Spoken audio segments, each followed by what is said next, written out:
কোচবিহারে তৃণমূল পরিচালিত জেলা পরিষদে অনাস্থা। সভাধিপতির বিরুদ্ধে তৃণমূলের একাংশেরই অনাস্থা প্রস্তাব। সভাধিপতি সহ সভাধিপতির বিরুদ্ধে দলেরই একাংশের অনাস্থা। ৩১ জন সদস্যের মধ্যে সভাধিপতির বিরুদ্ধে ১৭ জনের অনাস্থা প্রস্তাব।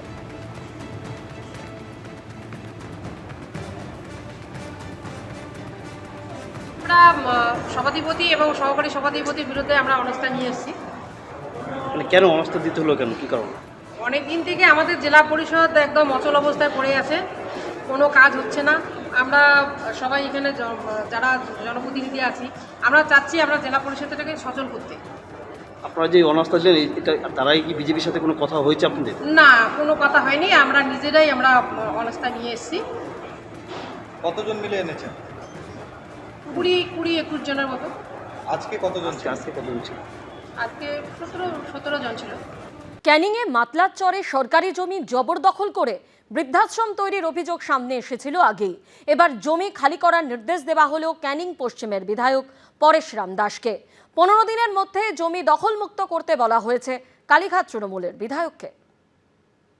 বিঘা বিঘা সরকারি জমি জবরদখল, মাতলা নদীর চর জুড়ে বেআইনি নির্মাণ, তৈরি হয়েছে বিশাল বৃদ্ধাশ্রম, প্লট করে বিক্রি করা হয়েছে সরকারি জমি।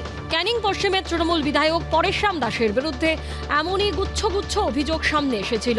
এবার কালীঘাট তৃণমূলের এই বিধায়ককে নোটিশ ধরালো ক্যানিং মহকুমা শাসকের দপ্তর। ১৫ দিনের মধ্যে চাঁদমণি বৃদ্ধাশ্রমের জমি খালি করতে নির্দেশ দেওয়া হলো।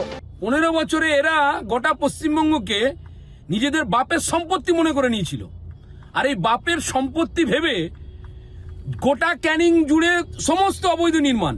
ক্যানিংয়ের চাঁদমণি বৃদ্ধাশ্রমে বড় বড় এসি ঘর, সামনে বিশাল লন, সাজানো পার্ক, পাশেই ভেরি, সেখানে বোটিং এর ব্যবস্থা, রাস্তার ওপারে একের পর এক রেস্তোরাঁ, দোকান ঘর। এসব ছবি আগেই সামনে এসেছিল। অভিযোগ উঠেছিল মাতলা নদীর চর বুঝিয়ে সরকারি জমি জবরদখল করে এসব অবৈধভাবে তৈরি করেছেন ক্যানিং পশ্চিমের বিধায়ক।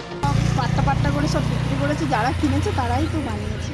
হ্যাঁ, সব নদী। অপরিচিত লোকজন, সমাজবিরোধী লোকজনের এখানে আড্ডা, এবং শুনছি যে এই বৃদ্ধাশ্রমের অ্যাকাউন্টে বিভিন্ন ধরনের ডোনেশন আসে। সরকারি জমি জবরদখলের অভিযোগে এর আগে এসডি অফিসে তলব করা হয় কালীঘাট তৃণমূলের বিধায়ক পরেশরাম দাসকে। এবার ১৫ দিনের মধ্যে ওই জমি খালি করতে নির্দেশ দেওয়া হলো। মাতলা নদীর যত চর সেটা অবৈধভাবে বিক্রি করেছে। স্থানীয় যারা বাসিন্দা আছে তাদের অভিযোগ আছে যে এই বৃদ্ধাশ্রমের আড়ালে, এই অবৈধ বৃদ্ধাশ্রমের আড়ালে প্রচুর অবৈধ কাজ কারবার চলতো।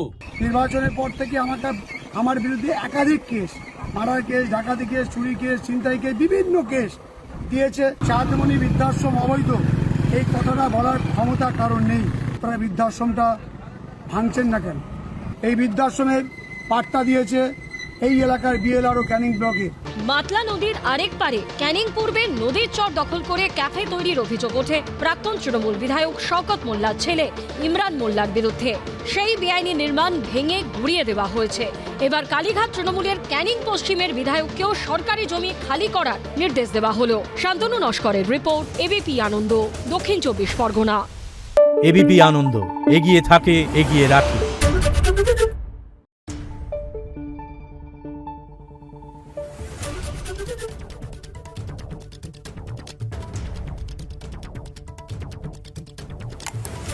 Thank you.